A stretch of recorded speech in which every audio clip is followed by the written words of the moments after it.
Meanwhile, Lobengula's Indunas had come back from Britain, and his message that he had sent to the British Queen did not yield anything. It did not bring any results.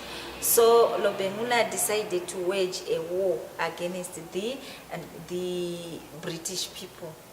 On the other side, the British were coming into Matebeleland because they thought and really believed that the gold that they were looking for was in Matebeleland. So the Lobengula made a boundary, right, probably along the Shangani River, that this is the boundary from Mashonaland, right? The British were not supposed to pass over this boundary, but the boundary kept on moving every day towards Matebeleland.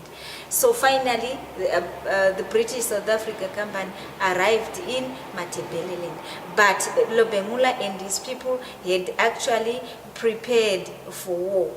They had prepared to fight the British because they had realized that their land had been grabbed by force by these British settlers. And at the same time, when the British arrived in Matebeleland, they took over the cattle of the Ndebele people. Remember, the same things that they did in Mashonaland are the same things that they did when they arrived in Matebeleland. Lobengula had been prepared for war. He had prepared to fight the British. The British, when they arrived, they made the Ndebele to be laborers. They made the Ndebele to work for them, just like what they did among the Shona in Mashonaland. So the Ndebele organized themselves to wage a war against the British South Africa Company. Right, as you can see from the photographs, the British had superior weapons as compared to the Ndebele people.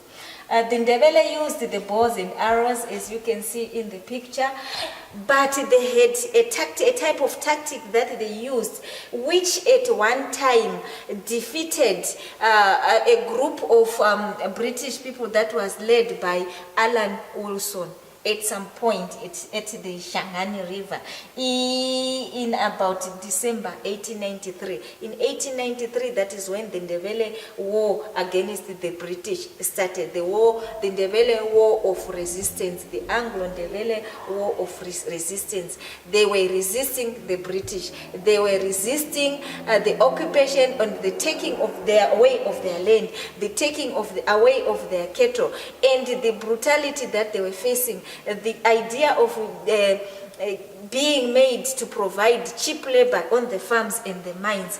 And at the same time, you'll find that the British had said that everybody who was an African was supposed to have a pass, and the pass was more or less like the present day IDs that we use today. So it was these passes then that made them to work for the British, never to go away or to run away from the British.